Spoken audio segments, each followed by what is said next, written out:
This episode is brought to you by The Guarantors. Facing rising renter fraud?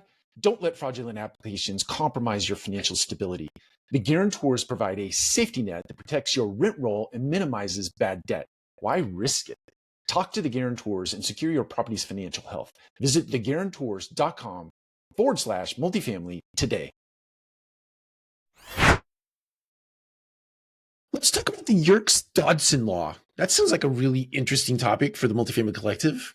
Don't you think? Yerkes-Dodson, something that was developed in 1908. So those two names are obviously the last names of the individuals who did this study, but they did it in 1908. And it really, born out of their study, was a principle that, in short, is you can push teams to a point. Like, stress is a healthy thing when you're pushing a team, but it's only healthy to a point. At some point, there's this law of diminishing returns. So if you're push, at some point, the performance falls off. The results fall off because the stress has become too high. It's the difference between executives who believe that constant stress, or let's take it even a step further, micromanagers. It's really not necessarily about leadership. It's about managers who micromanage every little detail of their operation.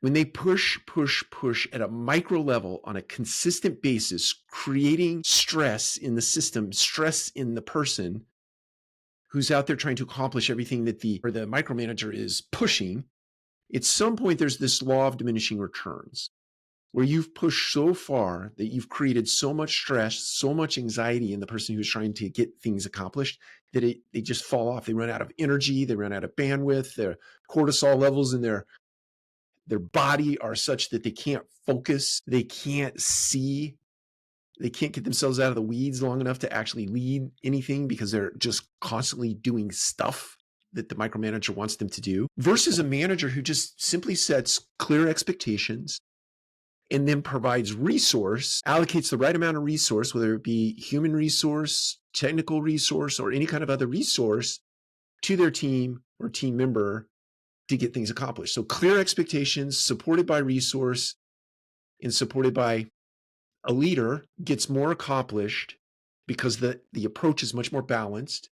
You're not raising all these anxiety levels by pushing people.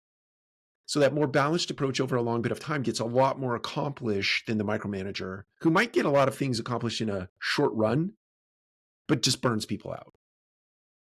Just burns the system out. So my encouragement to any leader out there is always be taking the pulse of your team. There are many mechanisms or things you can put in place to take the pulse of teams. You can have pulse surveys like you see in a bathroom at an airport. There's this like, does the bathroom look good or does it not? That's a pulse survey. You just click the green button, it looked great. If it didn't, you click the X button or the red button. You can do that with team members, a little bit of a pulse survey, or one-on-one check-ins that you do on a weekly basis.